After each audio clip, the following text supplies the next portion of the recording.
And he said, something changed me. He said, it is as if something came inside of me, opened me up, and softened me from the inside out.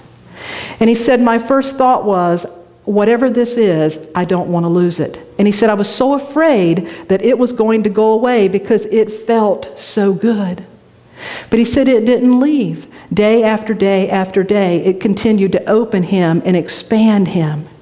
And it led him to begin to study the heart. He now works with the Heart Math Institute because as a very intelligent man, he wanted to find out how the human heart, literally how the heart could be changed to such an extent. It changed his whole life. He became a minister. He's a very impactful person now. His life changed. Don't let fear or anger or bitterness or anything keep you on the sideline of life.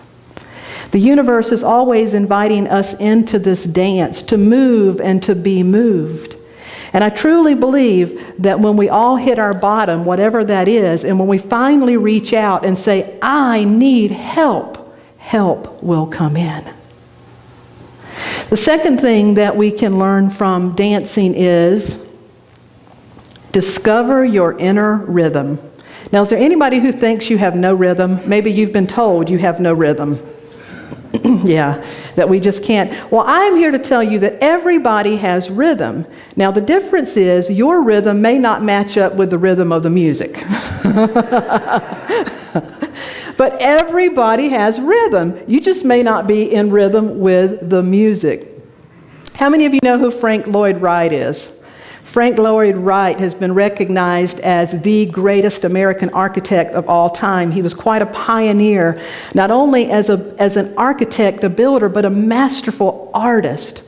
Well, what you may not know is when Frank Lloyd Wright was 9 years old, he was at home and his uncle came over.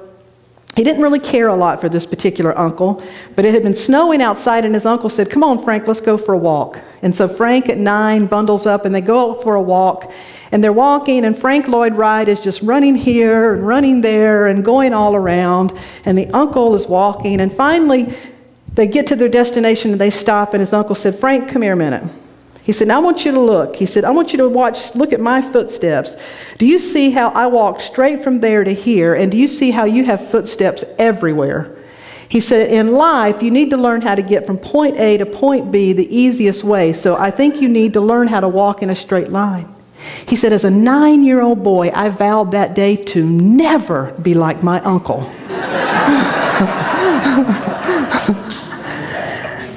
Now I wonder if that's part of what cracked him open to be the masterful, creative genius that he was. You see, he wasn't afraid to discover his own inner rhythm.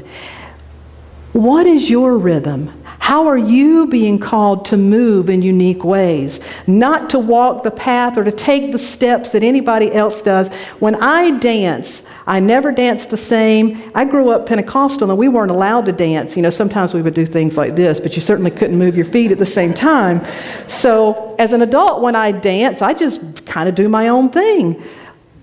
Well, I think that's wonderful. Are we willing in our life to discover our own inner rhythm? The third thing that we can learn is don't trip over your own feet. Do you ever get caught up in your own nonsense? Your own nonsense. The best way I know to make this point is with a funny joke. Are you ready? So there's this woman who married a much younger man. And as she got older in life, she was very jealous because he was still young and wanted to get out and do a lot more things. And she was aging and she just knew that she was going to die first. And she was always bugging him to spend money on her and to do these things. And he didn't seem to want to do that. So she had an idea. She went out and hired a person to paint this beautiful portrait of her. She said, I want you to paint this big, beautiful portrait of me and I'm going to put it in the house so my husband can never forget me. And then she brought in these pictures and said, and I want you to paint this giant diamond and this beautiful necklace on me. And the painter said, well, I need for you to wear that so I can see it. And she said, oh, I don't have it, but I just want you to paint it on me. And he said, well, if you don't have it, why do you want me to paint it? And she said, because I know the minute I hit the ground, my husband is going to remarry. And I want his new wife to worry herself sick trying to find that jewelry. Now that's kind of a dumb joke. But when we think about it, how many times in our life do we put energy into nonsensical kind of things? How much time do we spend worrying about stuff that will be long gone and will not make a hill of beans a difference, so to speak? Don't trip over your own feet.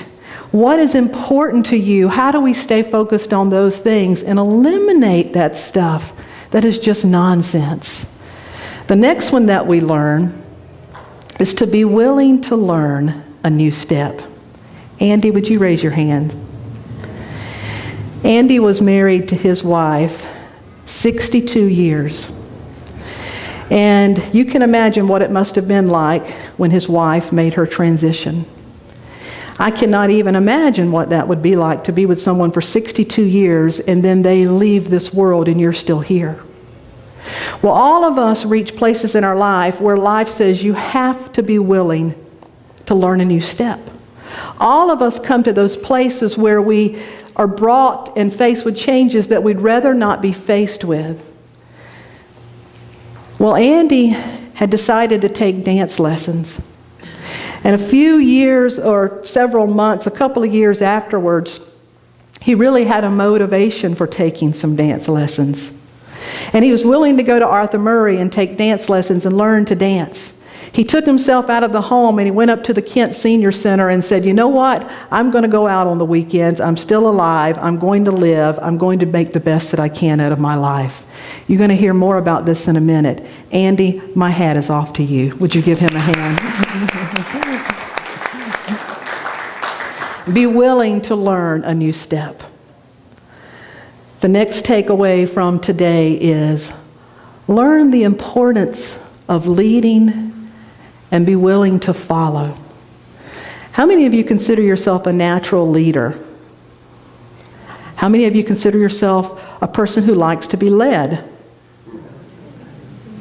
You know, I prefer to say learn to be led rather than to follow, because follow almost sounds passive. But the willingness to be led is requiring that we stay involved. Life is always calling us and asking you, how are you being called to be a leader in your own life?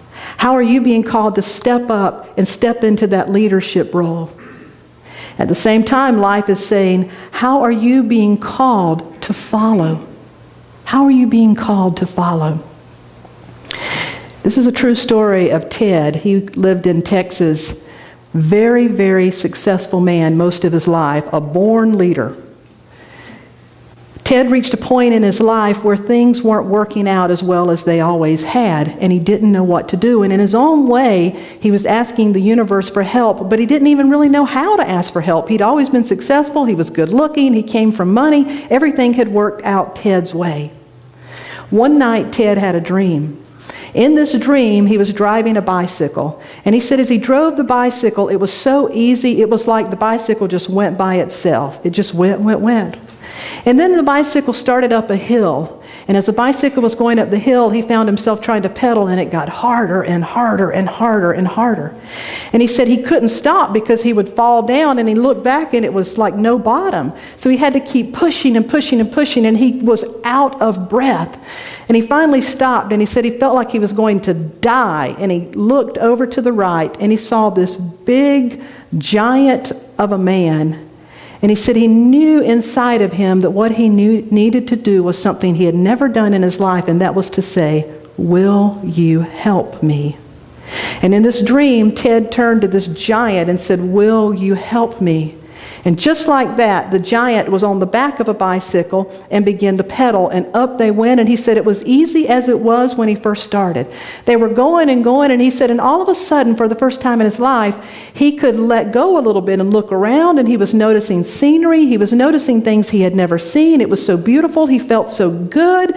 He felt joy rise up inside of him. Life was easier. And then he had this thought, my gosh, life is real easy. And he just stopped pedaling altogether and let go. And the minute minute he did, it came to a screeching halt, and the man was off the bicycle. And he said, the man looked at him and said, I will help you, but you must always help yourself.